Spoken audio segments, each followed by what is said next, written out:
time for this nation to take a clearly leading role in space achievement, which in many ways may hold the key to our future on Earth.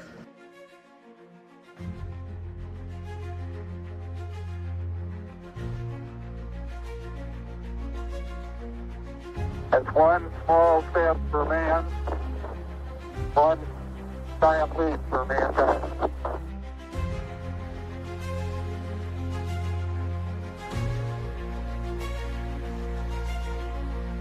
Today is a day for mourning and remembering. Nancy and I are pained to the core by the tragedy of the Shuttle Challenger. The following program may contain coarse language, adult themes, and bad attempts at humor. Listener discretion is advised.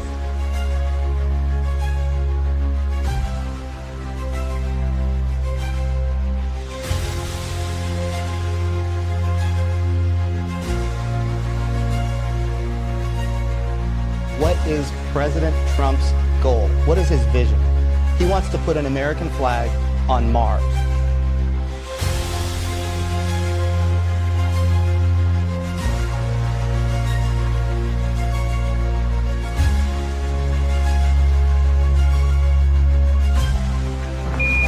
Houston, Tranquility Base here. The Eagle has landed.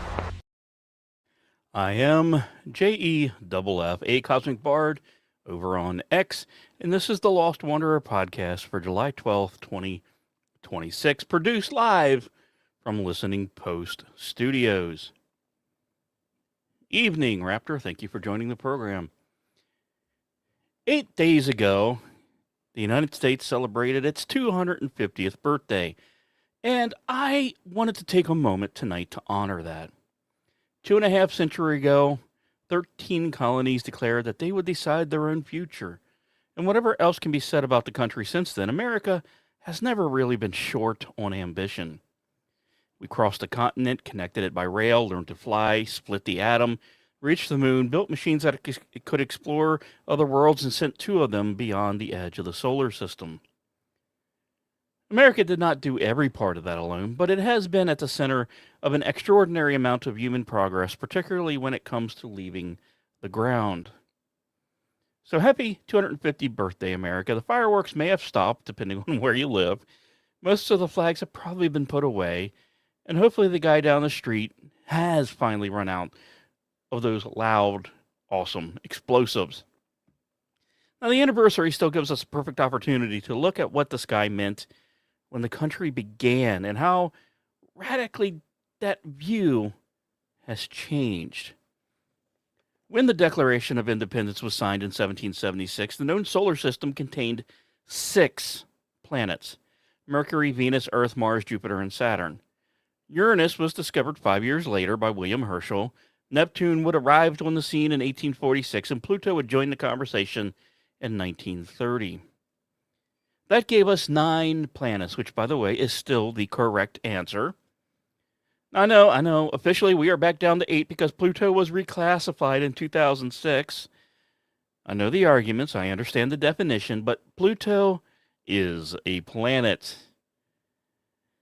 NASA Administrator Jared Isaacman has even joined the campaign to restore it. So this is no longer just a Lost Wanderer position. We now have institutional support. Now, the count has changed more often than most people realize. Sirius was considered a planet after its discovery in 1801, as were several similar objects found between Mars and Jupiter, briefly bringing that total to 11. Astronomers eventually realized those bodies belonged to a larger population, created the asteroid category, and reduced the number once more. Now, the interesting part is not that science kept changing its mind. New discoveries kept revealing that the solar system was less orderly than it appeared. Saturn was not at the edge. The space between Mars and Jupiter was filled with debris, and the region beyond Neptune contained an enormous population of icy worlds rather than one little lonely Pluto, who, by the way, is still a planet. And New Horizons added even more trouble to the argument when it did fly past Pluto in 2015, and it found, things one would find on a planet: mountains, glaciers, active geology, and a world far more complicated than that dim object we had been watching from Earth. It did not settle the classification debate, but it certainly made Pluto harder to dismiss as a frozen rock that happened to be mostly round. Now, the solar system may still have surprises waiting in its outer reaches. That's why, despite my absence for the last couple months, we still do this show. Strange orbital patterns among several distant objects have kept the search for other large planets alive. Although, to date, nobody has really found one yet. There would be something wonderfully absurd about discovering a new planet 10 while, continuing to insist that Pluto cannot have its old number back, which we refuse to acknowledge here. Sorry, Pluto's a planet. Now, while our maps of the solar system changed dramatically, the moon above the United States has barely changed at all. But that's not to say it hasn't changed. It was a waning gibbous moon that rose on the evening of July 4, 1776, and it was roughly 31 feet closer to Earth than it is today. I know, right? You don't hear about this too often. The moon is slowly moving away from us at about 1.5 inches each year. Against an average distance of nearly 239,000 miles, those 31 feet are nothing, especially since its elliptical orbit changes the Earth-Moon distance by around 26,000 miles during an ordinary month. And the moon itself would have looked familiar to the people celebrating independence. Its role in their lives, well, probably completely different.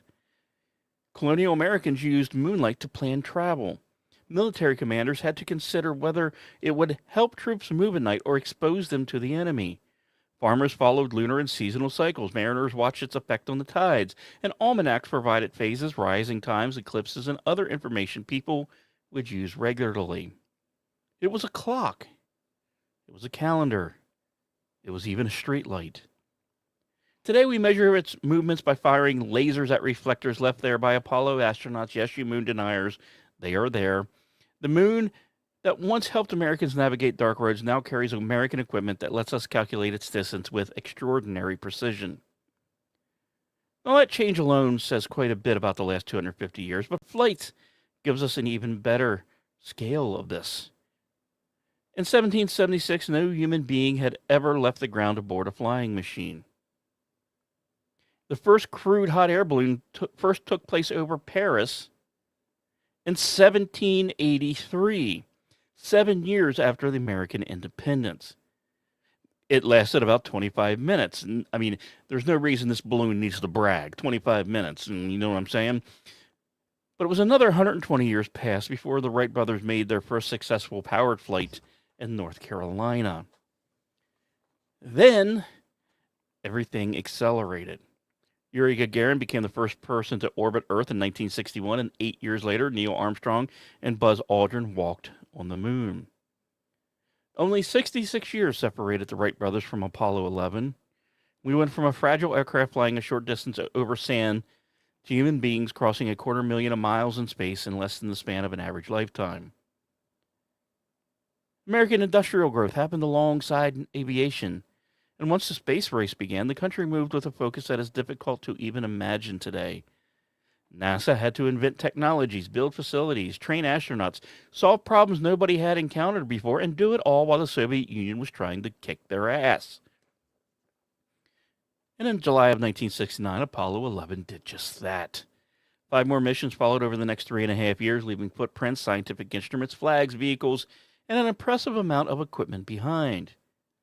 Then, which we still don't understand around here, humans stopped going. Apollo 17 left the lunar surface in December of 72, and more than a half-century passed before another crew traveled that far from Earth. Artemis 2 did finally carry 4 astronauts around the moon this past April, placing human beings back in deeper space and beginning the next stage of American lunar program.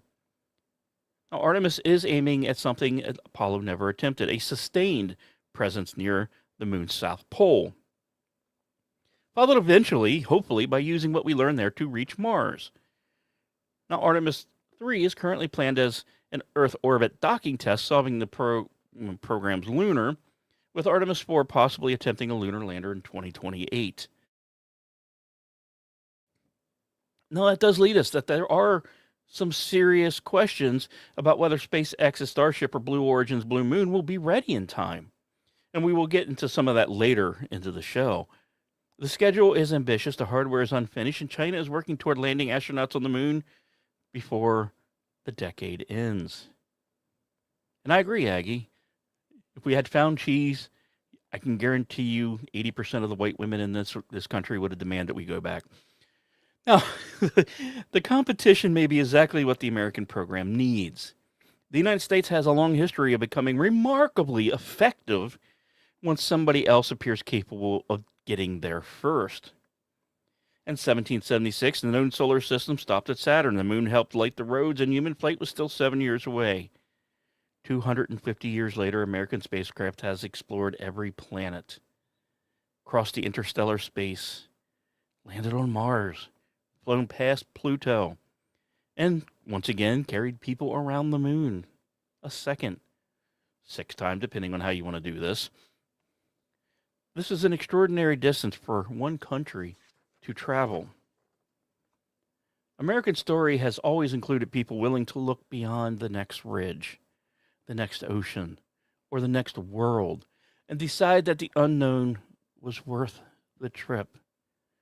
Sometimes that confidence gets us in trouble, but it has also taken us further than anyone standing beneath the moon in 1776 could have imagined. So, America, once more, happy birthday. Now, that does, unfortunately, lead us to some specifics that we need to discuss. And anyone that knows the intro to this, you hear this gentleman during the intro. Jim Bridenstine, the former NASA administrator who helped put the Artemis program together, well, he's worried that the current plan to land astronauts on the moon has become far too complicated. And I'm not sure complicated actually does it justice. Apollo launched the crew, command module, and lunar lander together on one Saturn V. Everything needed for the mission left Earth at the same time, went to the moon, and came home as part of one architecture. Artemis will launch Orion and its crew around the Space Launch System. The lunar lander will launch separately on another rocket and has to be refueled in orbit before heading to the moon. Orion then meets the lander, the astronauts transfer over, descend to the surface, return to lunar orbit, climb back aboard Orion, and finally head home. Now, this is assuming all of the launches even happen. Every tanker reaches orbit. The fuel transfers even work. The vehicles arrive where they're supposed to be, and everything docks without somebody discovering that two parts built by two different companies have decided they are no longer speaking to one another. And NASA has selected two landers, SpaceX's Starship and Blue Origin's Blue Moon. I don't know about you, but Blue Origin, you don't need to name it Blue Moon if you're Blue Origin. That's getting a little redundant here. Neither has reached orbit in its lunar lander configuration, and both still have a long list of qualification tests before NASA will put astronauts aboard. Each company also has to demonstrate an uncrewed lunar landing first. Bridenstine's concern is fairly direct. Orion exists. SLS has flown successfully. Artemis 2 carried astronauts around the moon in April. The part that, actually takes them from lunar orbit to surface is still under development. Without the lander, we cannot land on the moon. And it's difficult to argue with this. And, well, for being honest, I know I'm a bit of a SpaceX fanboy, but Starship adds another layer because it cannot leave Earth, fly to the moon, land, and return to lunar orbit using only the propellant it carries at launch. It has to be refueled in space.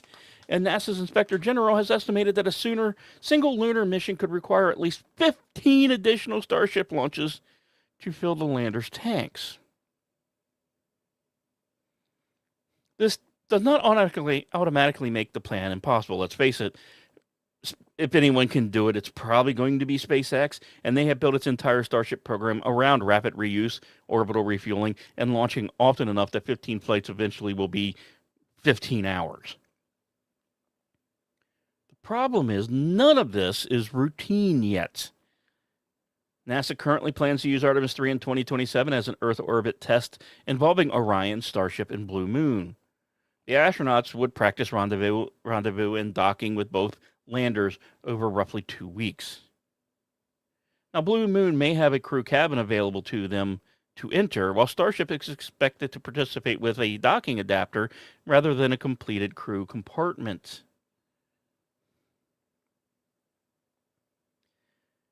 So the first Artemis landing has now been moved to Artemis 4, currently hopefully aimed 2028. That does not really leave either company much time to finish its lander, test the fueling, complete an uncrewed moon landing, receive NASA certification, which is a whole other ball of wax, and convince several astronauts that the whole collection of hardware is ready to bet their ass on. Now, Bridenstine believes NASA should focus on whichever company can produce a working lander first. I have to say I kind of agree with this. The moon really doesn't care which billionaire or trillionaire owns the vehicle or which company won the original contract. Pick the machine that is ready, prove that it works, and land the damn crew. Meanwhile, NASA's already making plans for what it wants to put on the lunar surface, including a rover that was never supposed to leave Earth. Promise was built at the Jet Propulsion Laboratory as an engineering model for Curiosity and Perseverance. When engineers want to test a command or mechanical fix before sending it to Mars, they can try it on Promise first and see if anything breaks. NASA Administrator Jarek Eisman now wants to refurbish it and send it to the moon's South Pole. And I got to be honest with you, I kind of like this idea. Why build a whole other thing when you know this one works and has actually been tested and torn apart and still works? And probably the most important part that hasn't been mentioned, the taxpayers have already paid for that rover, so they don't have to pay for another one. It has the years of testing behind it, and unlike the solar-powered machines planned for several upcoming lunar missions, Promise carries a radiocyclic power system. And I know I messed that word up. I'm allowed once on an episode, I think, anymore. And it can continue operating through long periods of darkness found near the South Pole, where NASA is hoping to establish a permanent human presence. Now, granted, sending it away would leave Curiosity and Perseverance without their Earth-based test rover, which is not something we should ignore as a small sacrifice, while both machines are still active on Mars. But NASA's argument is that the agency has years of operating experience with them now, and hardware this capable should be doing more than driving around the test yard in California. JPL's Carlos Garcia Gallon summed it up nicely. NASA is in the business of the near impossible, so why not? I agree. While NASA considers sending spare hardware to the moon, companies are already buying cargo space for the lunar economy everyone is expecting to arrive. You have Japanese company iSpace that has booked 1,100 pounds of capacity aboard a future Starship mission, reportedly paying $50 million for a flight that maybe could launch as early as 2030. The company wants to send a flat, pallet-like rover called a mobile cargo system capable of moving half a ton of equipment across the surface. And let's admit the fact here, that is a serious piece of infrastructure, but it's all assuming Starship is even ready to deliver it. iSpace is familiar with how difficult the last part of a moon mission can be. The company has already sent 2 robotic landers into lunar orbit around the Falcon 9 rockets. Both have reached the moon successfully, and both have successfully crashed while trying to land. I mean, granted, wasn't their objective, but they both did it spectacularly, so we got to give them credit for successfully crashing, right?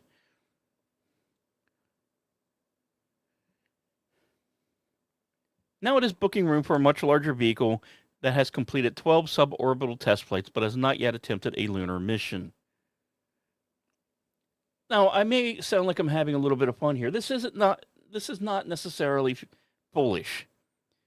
A company planning for 2030 has to reserve capacity before the vehicle is finished, especially if it believes Starship will make heavy lunar cargo affordable. Somebody has to began building the trucks, the power systems, the communication networks, and construction equipment before a lunar base can become anything beyond an illustration. Still, all three stories keep circling basically the same problem. NASA has crews, it has Orion, it has SLS, it has robotic landers under contract, a nuclear-powered rover waiting in California, and private companies preparing cargo systems for the surface. What it does not have currently is the vehicle that will carry astronauts through the final 60 miles. Artemis has plenty of plans for the moon. It just does, kind of needs the lander. Thankfully, we do have a little bit of some interesting news that might help all of this. Because SpaceX is preparing to launch Starship Flight 13 as early as Wednesday. And, well, if we're going to be honest, after the last few tests, the company could use a really good, clean, nice flight. Booster 20 has completed a full static fire on Friday, igniting all 33 Raptor 3 engines for about 25 seconds. Once again, no reason to brag here. Anyway, this is the second version 3 Super Heavy booster to reach the pad, and it carries several upgrades SpaceX needs before Starship can take on the missions already being assigned to it. Version 3 has larger propellant tanks, improved avionics, more payload capacity, and hardware designed for transferring fuel between spacecraft. Once again, this last part is especially important after everything we just discussed with Artemis.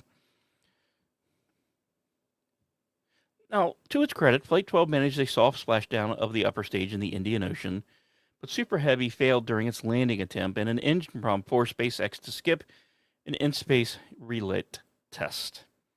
Flight 13 will repeat several of those objectives while trying to move the program closer to orbital missions, transfers, and recovering both stages. Now, SpaceX has already caught and reflown Super Heavy boosters. It was beautiful. But so far, it has not attempted to catch the ship itself. That will still come later. For now, Flight 13 is headed back to the Indian Ocean, hoping for one more miracle at a time. But we would be amiss if we didn't... Look, Starship is a test program. Falcon 9 continues launching almost everything that is not nailed down on this planet, including the first, recently, commercially built nuclear-powered satellite. The spacecraft is called BOHR, B-O-H-R, short for, oh, here we go, EP, why do you hate me? Beta Voltaic Orbital High Reliability, which is impressive amount of work to avoid calling it Bob. BOHR launched aboard the Transport 17 mission with 80 other payloads. It was built by City Labs in Florida to test a compact power source called nano tritium. Instead of using solar panels, the device carries beta particles released during the radioactive decay of tritium and converts them directly into electricity. It serves a similar purpose to the radioisotope generators used on Voyager and other deep space missions, although the technology and the fuel are highly different. Now, the satellite will still use solar power for normal operations. This flight is testing whether the tritium system performs as expected in orbit, so quote-unquote nuclear-powered satellite is technically correct, but once again, in the face of honesty, it's still more exciting than current reality. We'll see how it goes.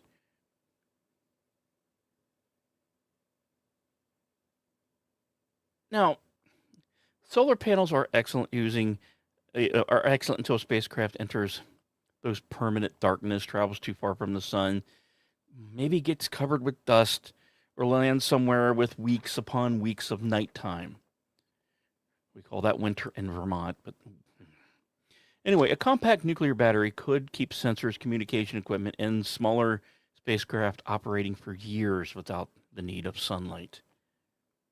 If the test works, nuclear power in space may become less of a special government project and more of a commercially available option. Which also brings us to SpaceX's more modest proposal this week. The company has filed an application with the FCC for a constellation of 100,000 Gen 3 Starlink satellites in low Earth orbit. You heard that number right. 100,000. I can already see the articles I am going to have to read for the next 3 years. Thank you, SpaceX. Now, for those that don't know, SpaceX actually is 1/10 of the way there with all the satellites they've ever launched. They operate nearly 10,800 Starlink satellites and has approval for thousands more. This, of course, new application would increase the number dramatically, and the Gen 3 are not necessarily smaller replacements. Once again, the articles I'm going to read from space.com are going to suck ass. Now, each Gen 3 satellite could weigh between 4,400 and 5,500 pounds, with solar arrays covering more than 3,000 square feet. That makes them roughly 3 times the mass of current V2 mini satellites and almost certainly dependent on Starship for deployment.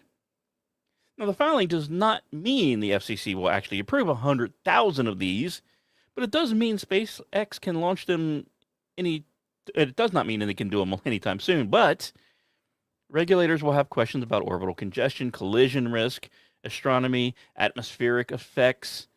It's going to be...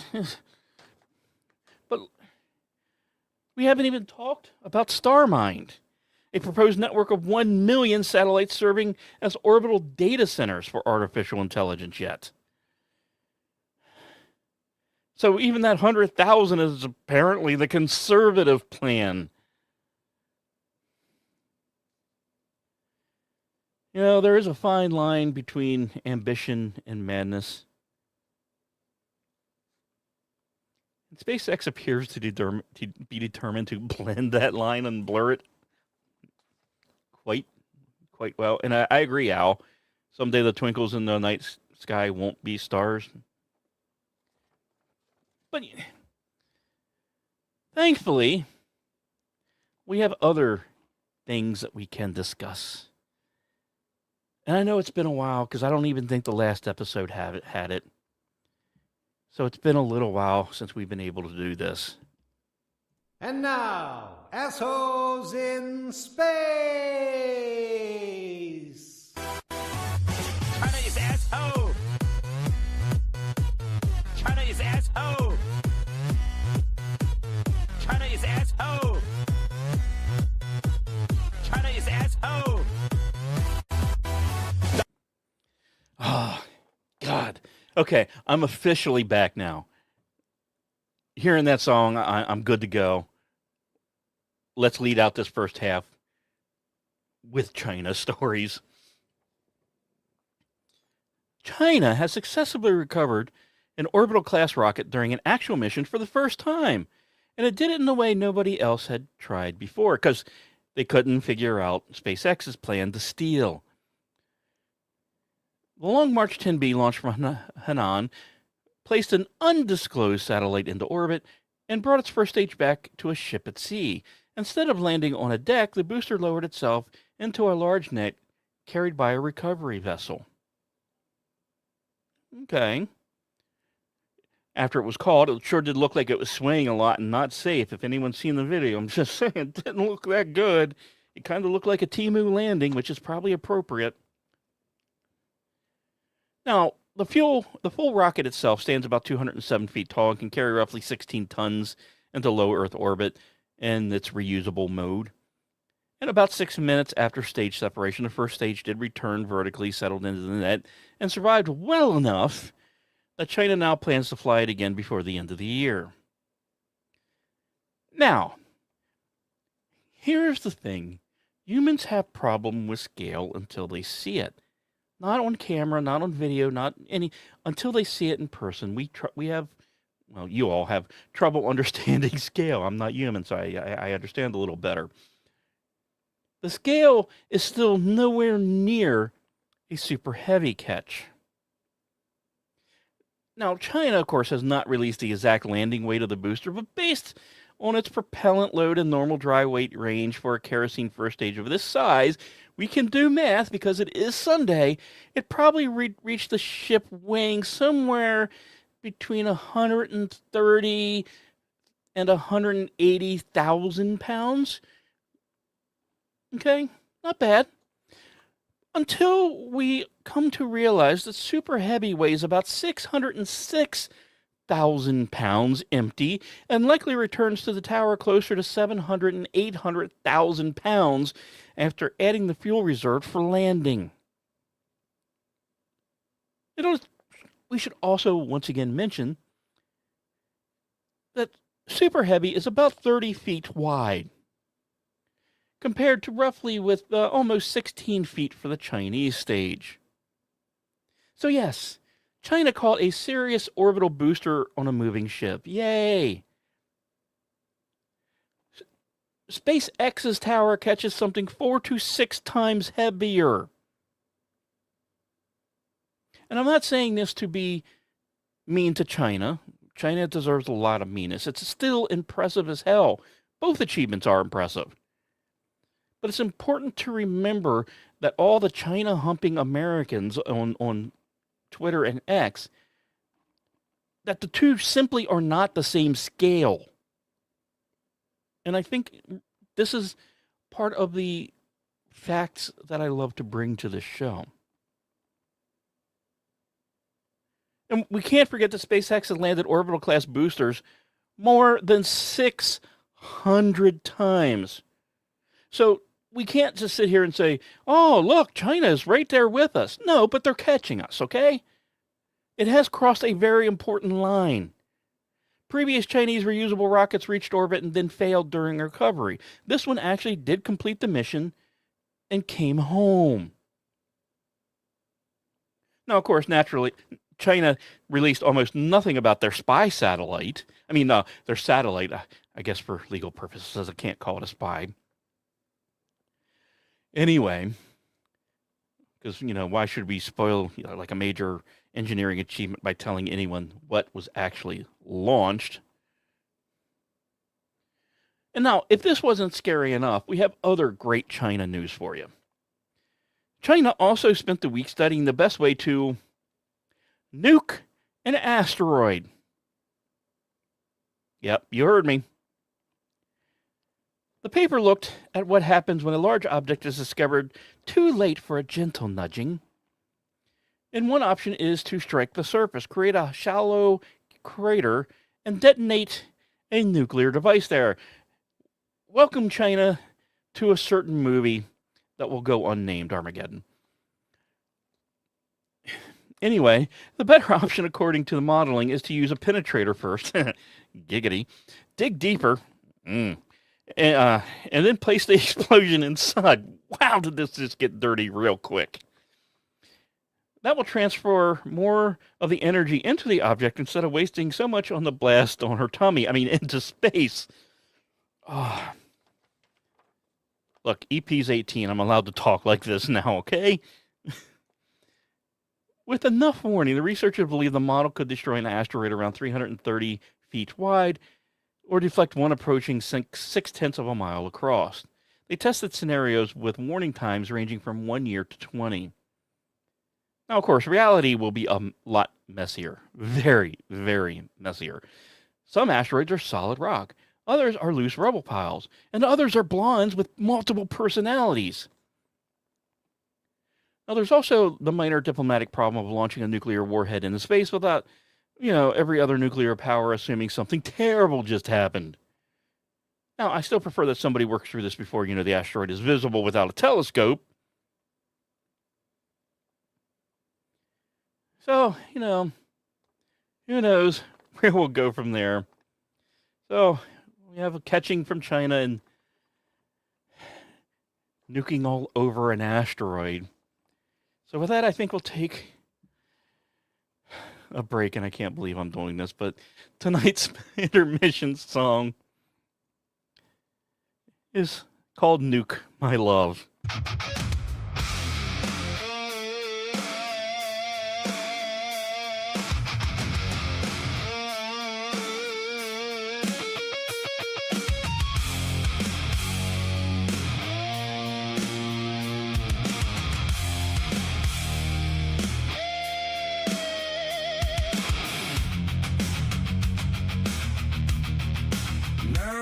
steps closer, one breath late, you came burning through my gate.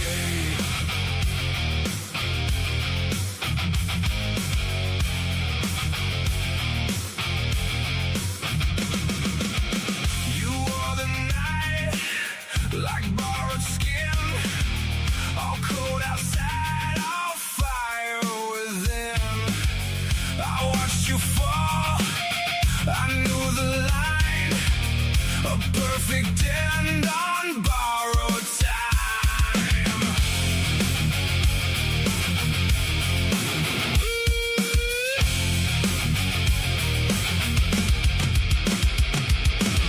I tried the edge, I struck the stone, but shallow blows won't reach the bone.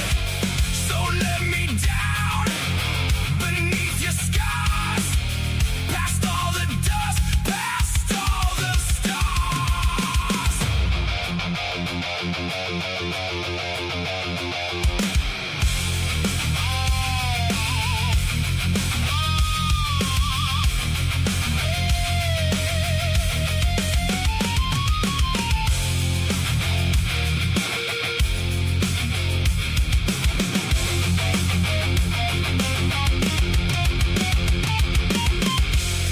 I'm nuking my love from the inside out.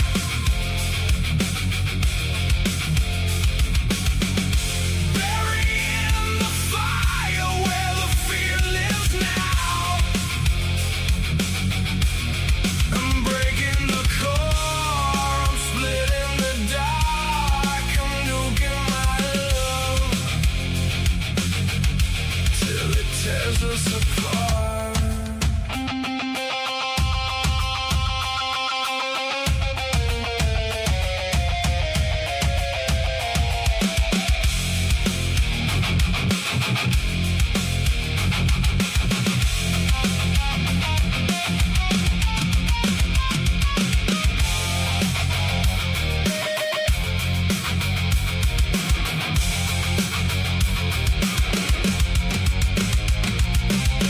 The silence came before the light, a final calm, a flawless night. Then every wall forgot its name, and all we were became the flame.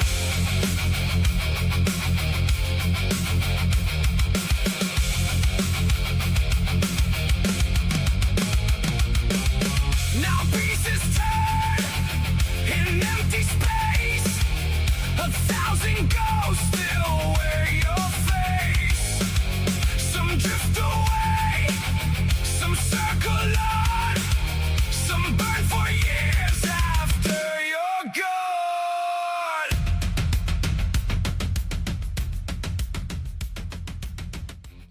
And welcome back. I hope everyone enjoyed that. And guess I need to offer an apology to Aggie. Yes, I know. I'm not right in the head.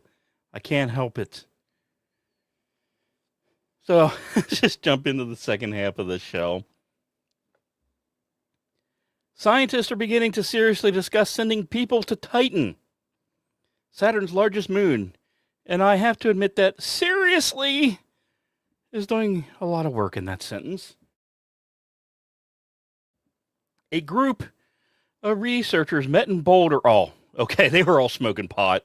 Never mind. Anyway, they met last month for the first Humans to Titan summit, where they talked about space suits, habitats, transportation, airlocks, power systems, monsoons, floods, TCH levels, and what happens when the weather is made from hydrocarbons instead of water. This was not a mission planning meeting. Nobody walked out with a launch date and a crew assignment. The point was to begin treating Titan as a legitimate destination after the moon and Mars, rather than a place that belongs entirely to science fiction. And I'll have what they're having. Now, that said, Titan does have several qualities that does make it unusually attractive. Okay. It is larger than Mercury, has rivers, lakes, dunes, weather, and thick nitrogen atmosphere. And that atmosphere provides significant protection from radiation, which immediately gives Titan an advantage of even the Moon and Mars. But you would still freeze to death almost instantly. The surface temperature is around, you might need to bring a jacket, okay, minus 290 degrees Fahrenheit. And the lakes are filled with methane and ethane instead of water. But Titan's dense atmosphere would actually make flying easy. Gravity is only about 1/7 of the Earth, so hey, everyone that thinks they're overweight would way less. I see some wins here. And the air is thick enough that aircraft, balloons, rotorcraft, and possibly even human-powered wings could actually be practical. Transportation could be very much easier than it is on Moon or Mars. A vehicle would not have to fight strong gravity, and crews could travel over terrain, lakes, and dunes without relying on wheels. Now, of course, we have to look at the resources on Titan. We have methane, nitrogen, and oxygen that could potentially support fuel production, life support systems, and missions deeper into the Saturn system. Researchers have even discussed using Titan as a base for exploring nearby moons such as Enceladus. Just one. Okay, one of the bigger problems is getting there. NASA's Dragonfly mission is currently expected to launch no earlier than 2028, and the robotic roadcraft will need about 6 years to reach Titan. Dragonfly will then spend more than 3 years flying between sites, collecting samples, and studying the moon's chemistry. I'm thinking a human mission would require a much faster trip or a spacecraft capable of keeping a crew alive, healthy, and sane for years. And the emphasis might be sane.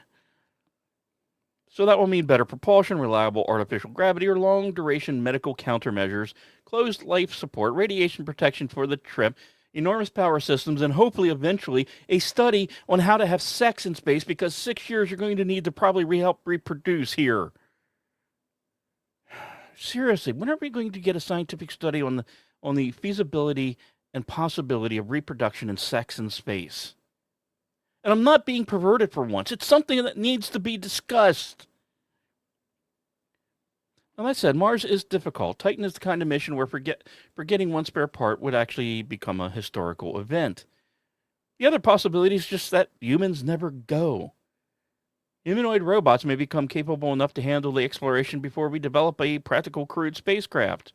Machines could operate in the cold, survive long journeys, and perform work without food, oxygen, or arguments over who used the last clean towel. Never travel in space without a towel.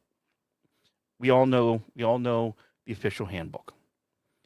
Now, Dragonfly is already the first step toward that future. It will fly autonomously, choose routes, collect samples, and move across terrain that no human has ever seen directly.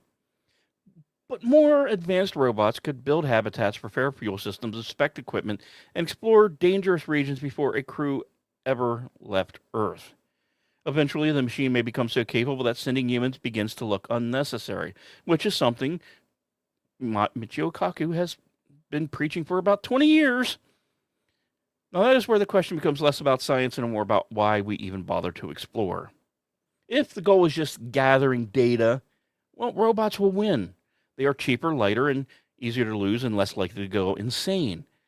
But if the goal is human expansion, presence, and learning how to live beyond Earth, then a robot cannot completely replace the person. Scientists at the summit described human exploration of Titan as a challenge of time, technology, and commitment rather than physics, and I largely agree with them. The moon is not impossible to reach. We simply do not have the systems required to do it safely anymore. Titan may remain a robotic destination for decades, possibly generations. But whatever they're smoking, I have to agree, now is the time to start working through the details and planning on how to do it. And who knows, maybe they will find something on Mars that will help.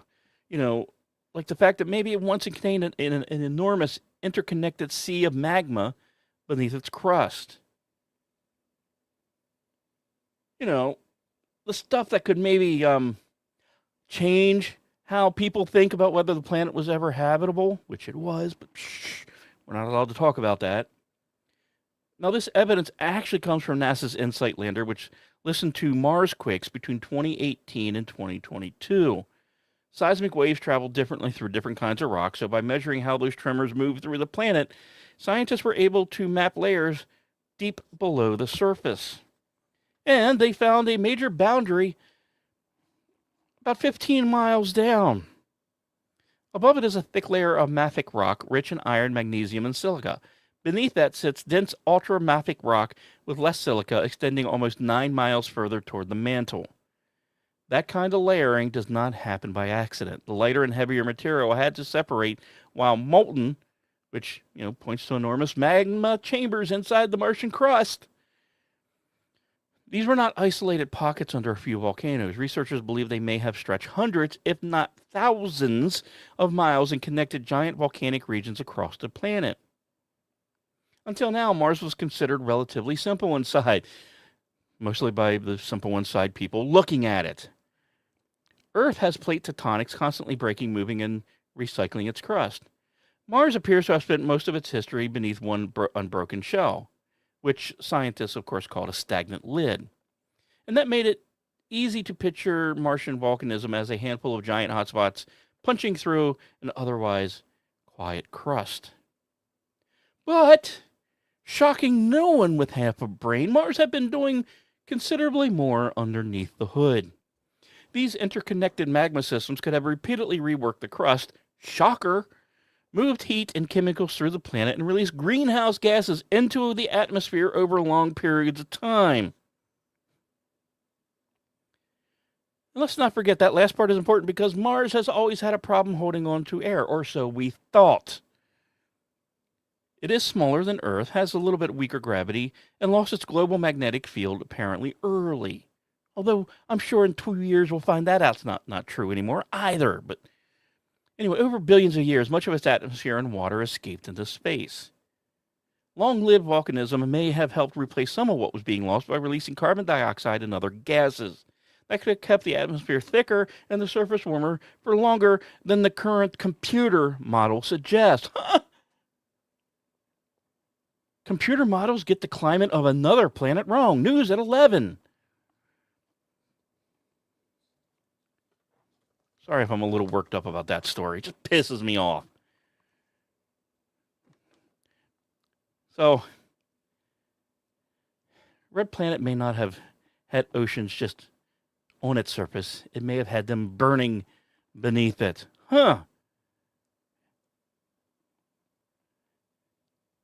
Almost like it's a fully functioning planet.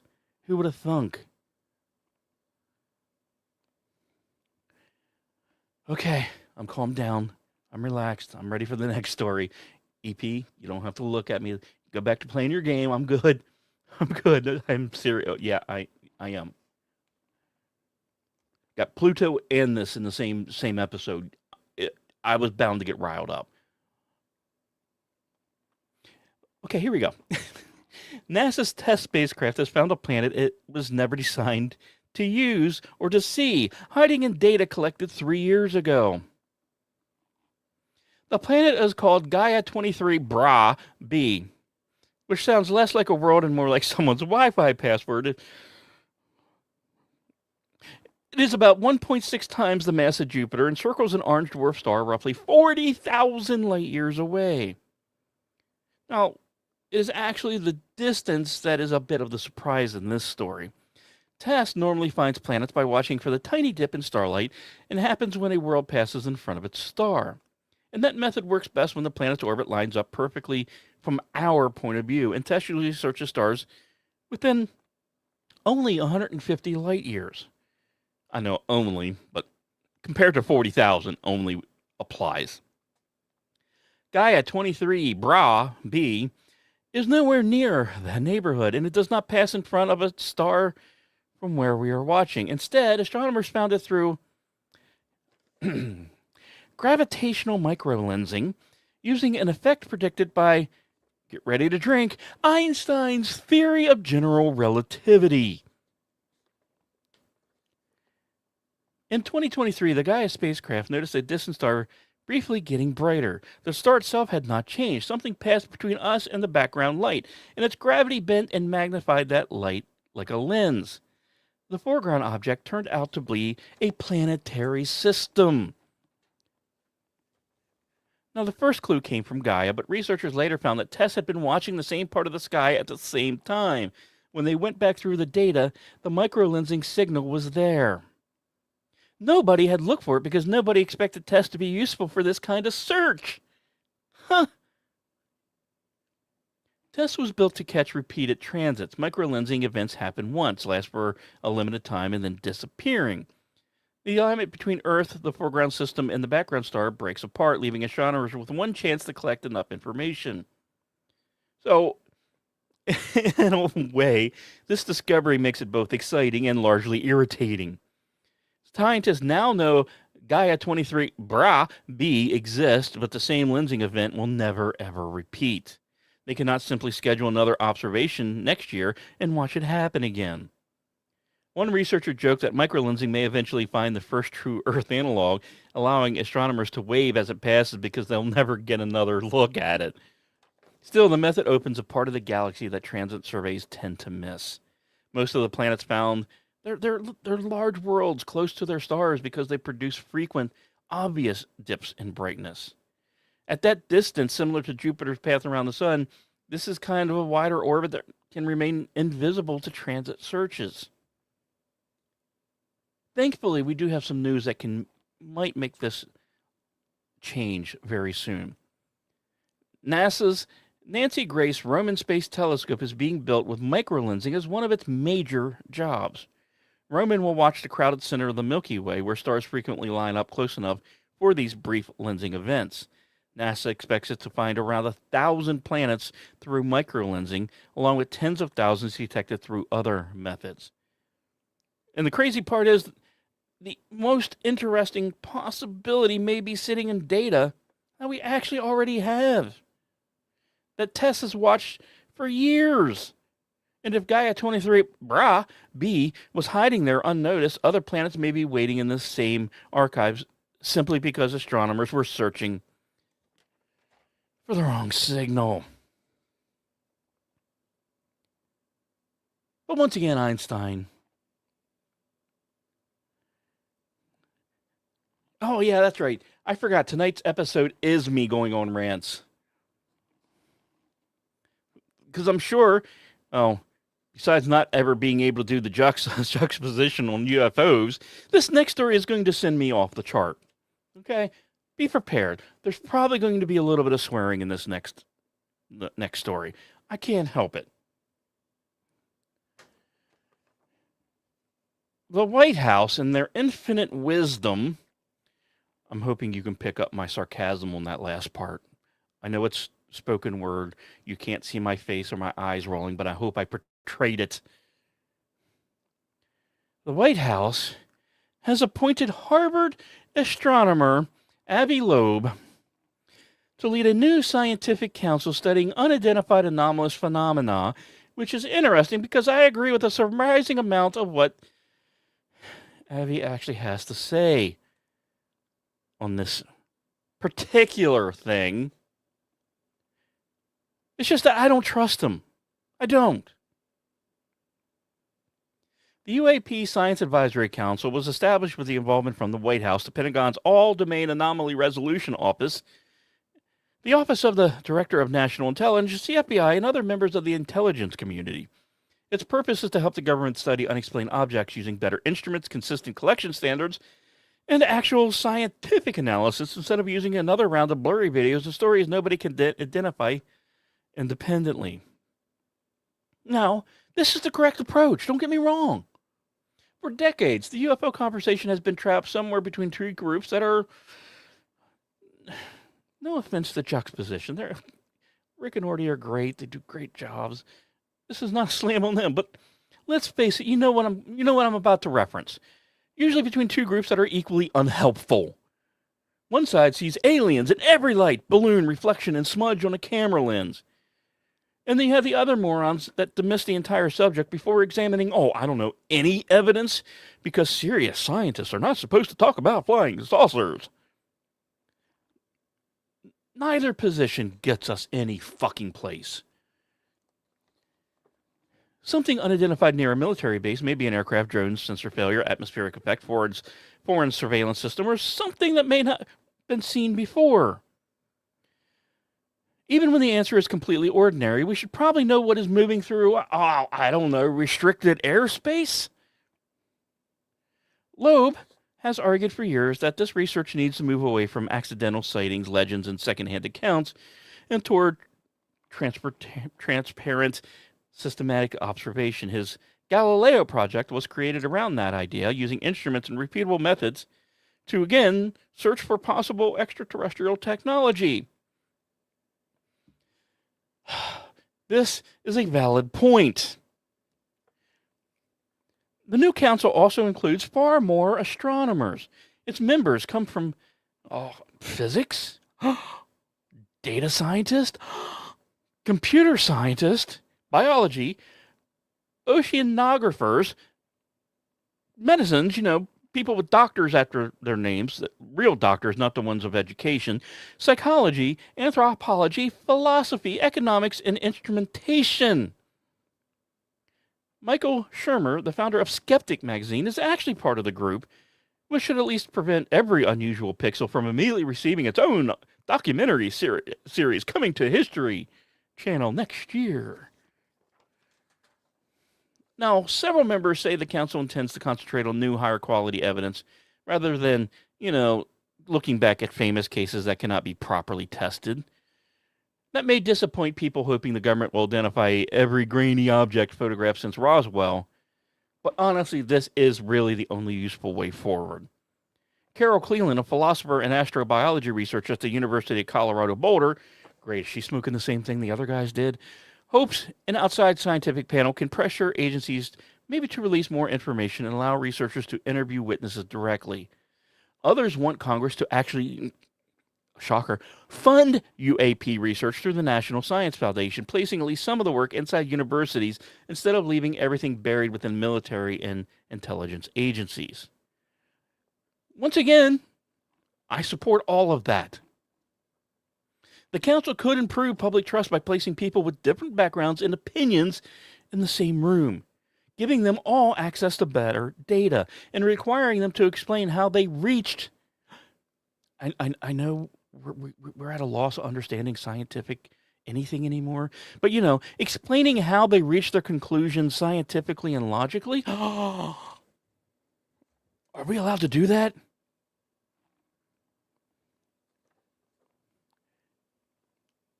The problem is whether the government will actually let anyone do any of this. A list of impressive scientists means very little without access to the relevant records. Cooperation from the agencies collecting the information, a clear mandate, and maybe a method of reporting the findings publicly. The council may have the ear of people in Washington, but that is not the same as receiving classified sensor data or permission to question military witnesses. Without those things, this becomes another panel discussing evidence it is not allowed to see or worse, talk about. But yes, let's talk about the fucking elephant in the room. Then there's Avi, okay? Now, I will admit, I used to think Avi, I think he was, onto something. When Uma passed through the solar system in 2017, it had enough unusual characteristics to justify asking unusual questions. Loeb suggested it could possibly be artificial. And while I thought the premise was interesting, I was never really convinced. I respected his willingness to challenge the comfortable explanation that was being presented. The trouble I have with him is he seemed to never left that moment behind.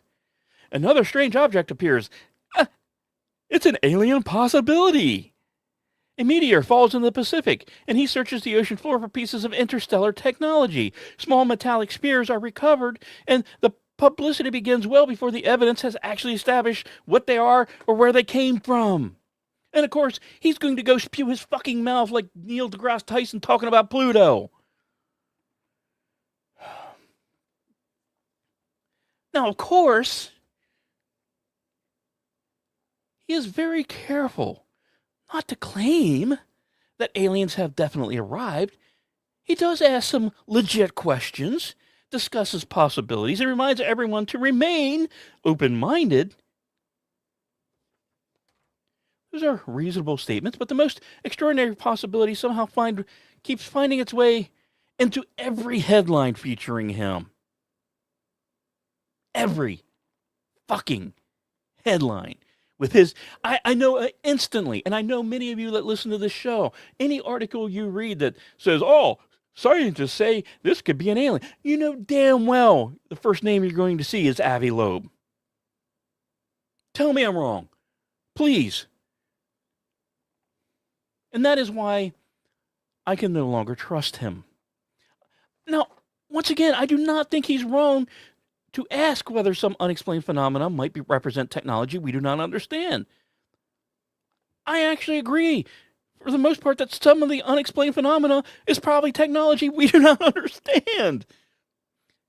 I just think he is often far too willing to promote or allow to be promoted the possibility while the ordinary explanations are still being examined.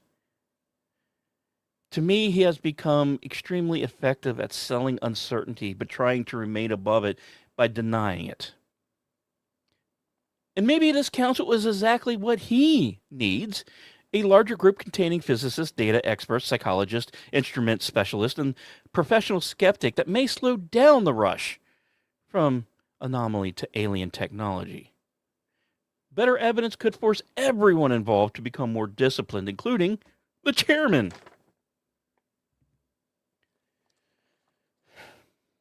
Collect better information, make the standard consistent, involve independent scientists, and release as much as national security allows. And the worst thing is, I'm willing to eat crow. Avi Loeb may be asking several of the right questions. I simply no longer trust the salesman asking it.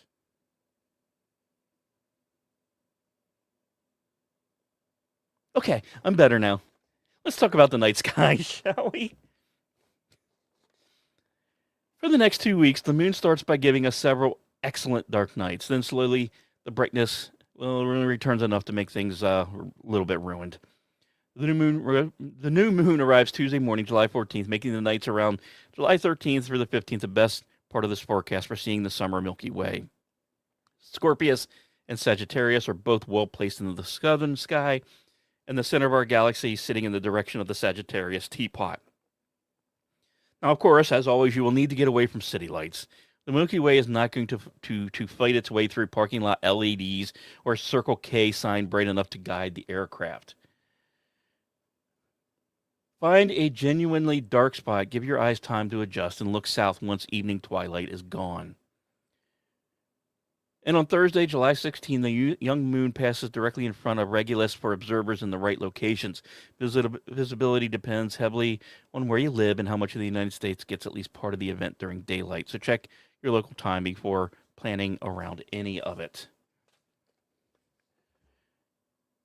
And the easier sight will come Friday evening, July 17th, when the crescent moon joins Venus low in the west-northwest after sunset. They will sit about 6 degrees apart, making this the best time, honestly, for naked eye pairing over the next 2 weeks.